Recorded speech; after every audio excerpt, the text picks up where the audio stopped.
సరస్వతికి పెట్టమ్మా.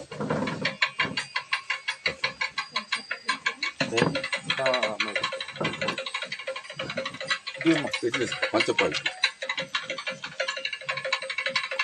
నువ్వు ఇక్కడనే ఉన్నా.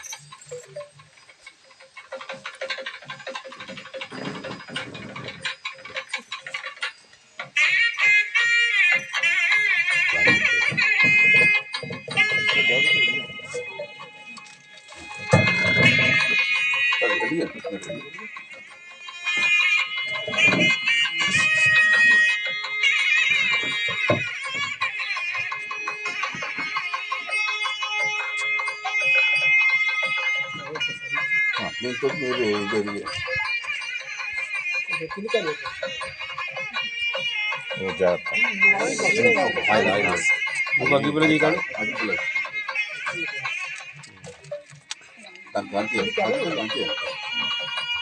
అంతే.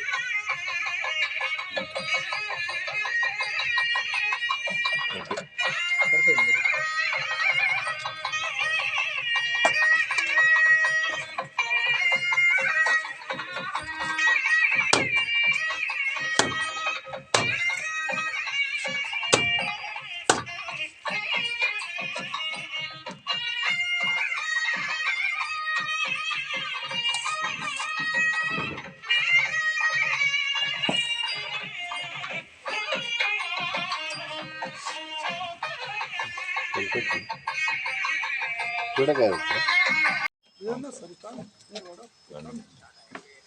లేదు స్టార్ట్ అవుతుంది.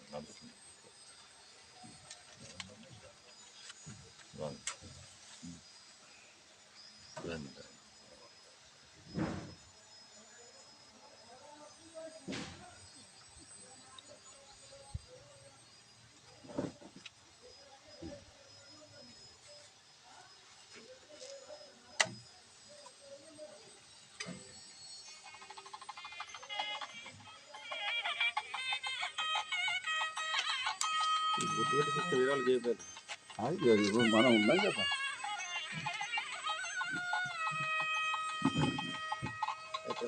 అందరికి బొట్టు పెట్టే భాగ్యం నాకు దొరికింది. రామాయ్ నువ్వు ఉన్నావా? అది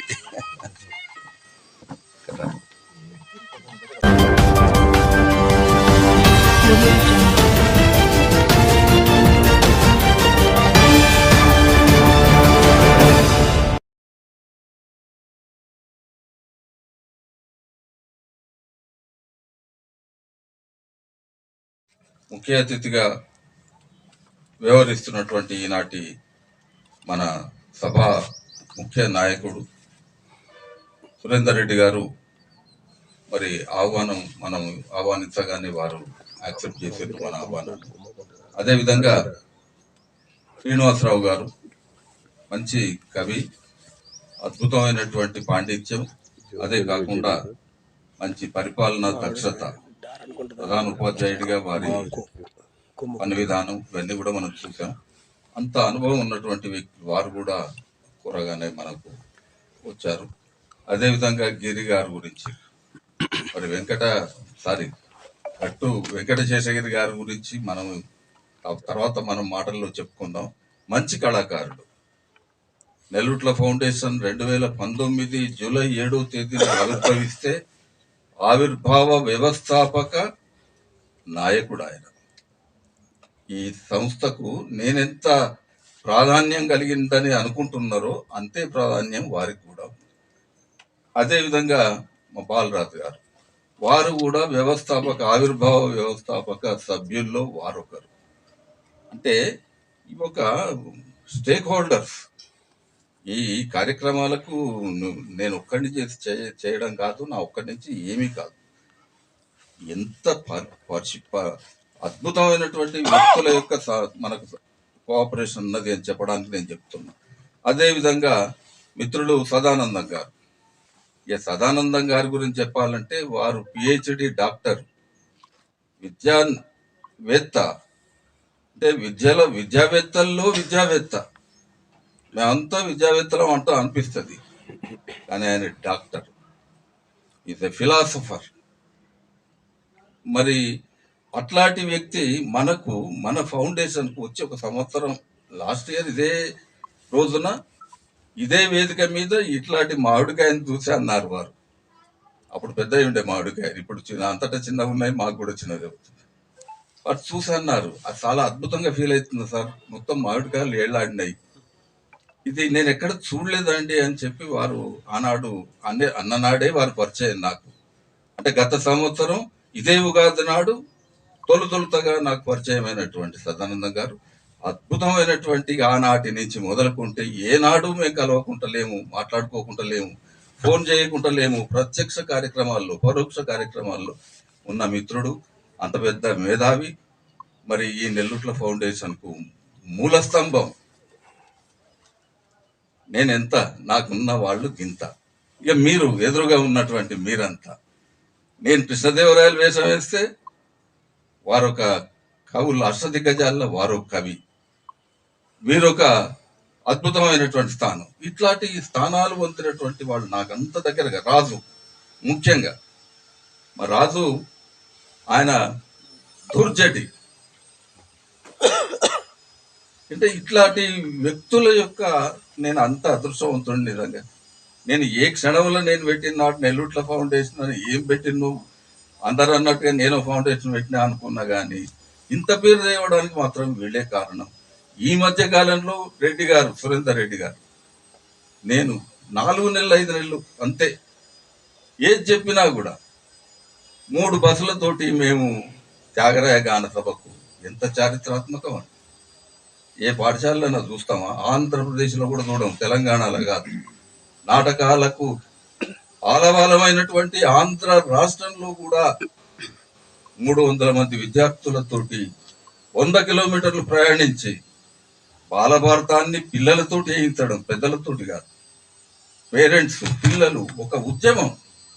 ఆ రాగా గౌతమ్ మోడల్ స్కూల్ జనగామ చరిత్రలో ఒక సువర్ణాధ్యాయాన్ని నెలకొల్పింది అని చెప్పడానికి నేను ఎటువంటి సందేహించడం లేదు. పెద్ద సురేందర్ రెడ్డి గారి సహకారం. ఇకపోతే మా మిత్రులు అందరూ, మీడియా మిత్రులు, నేను ఎటు పోతే అటు. కానీ మీ కార్యక్రమాలు మేము పంపుకుంటే మాకు మైలేజ్ వస్తున్నది, మేము మీ వెంబడి ఉంటాం. మీరు మాకేం పైసలు ఇవ్వాల్సిన పని లేదు,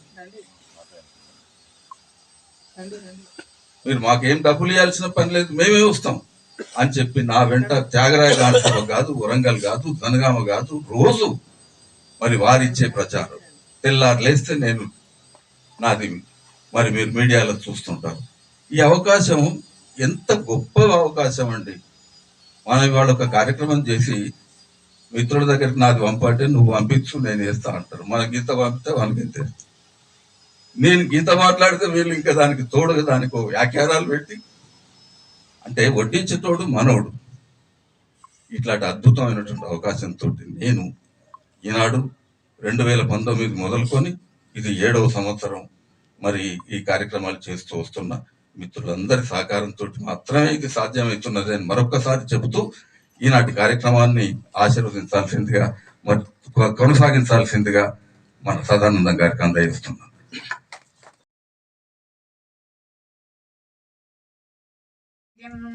నీమునా ఇల్లం బంధున నిలిచి జుంబనముగా నుక్తుల్ సుశబ్దంబుల్ శోభిల్లం బల్గుము నాదు వాక్కునం సంప్రీతిన్ పుల్లాబ్జాక్షి సరస్వతి భగవతి పూర్ణేందు బింబానన జగన్మోహిని పుల్లాబ్జాక్షి సరస్వతి భగవతి పూర్ణేందు బింబానన. శ్రీ లక్ష్మీ హరివన పరబ్రహ్మణే నమః. ఈ సంవత్సరము పరాభవనామ సంవత్సరం. సంస్కృతంలో మన వేదంలో, యజుర్వేదంలో చెప్పిన శ్లోకం ప్రకారం పరాభవము అంటే పరాజయము, అవమానము, తగ్గుదల. మనం ఈ పరాభవం అని చూడగానే భయపడిపోతాం. అందరు కూడా ఈ సంవత్సరం అంతా పరాభవమేనా అవమానమేనా అని. కానీ మనకు యజుర్వేదంలో చెప్పిన శ్లోకం ప్రకారం అయితే పరాభవం ఉంటుంది, కానీ మనకు ఎవరికి అధర్మానికి దగ్గరగా ఉండే వాళ్ళకు, ధర్మానికి దగ్గరగా ఉండే వాళ్ళకు కాదు, నాస్తికులకు కాదు, ఆస్తికులకు, వాళ్లకు పరాభవం, అన్యాయానికి పరాభవం, అధర్మానికి పరాభవం.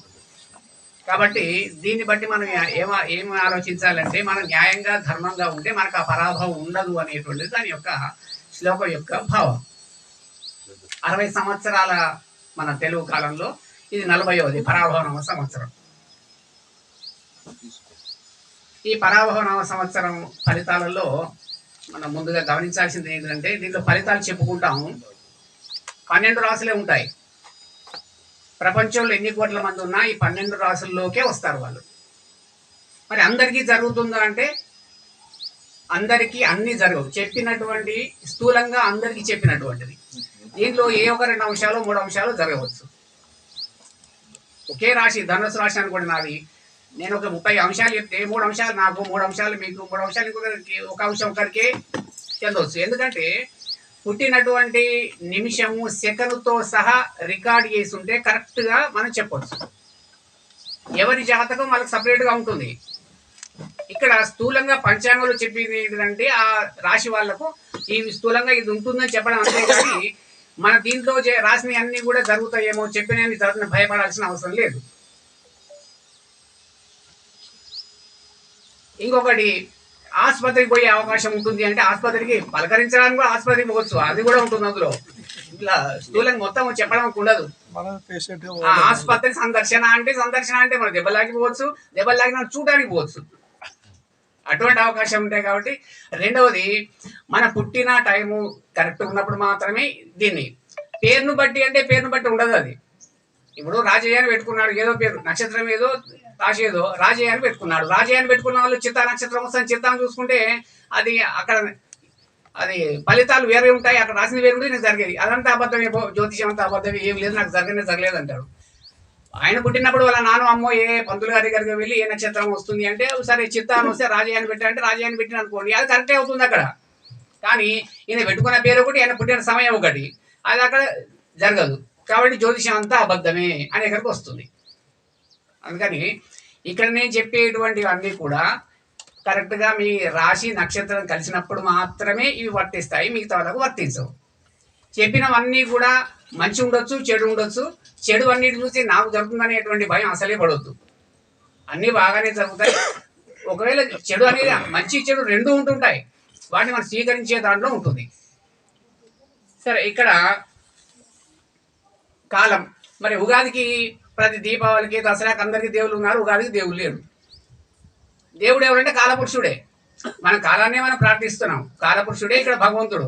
ఈరోజు ఏ దేవునికి మనం పెట్టి శ్రీరామనవమి అది వేరు, నవరాత్రులకు మొదలు పెట్టుతాం, కానీ ఇక్కడ కాలపురుషుని మాత్రమే మనం ప్రార్థిస్తాం.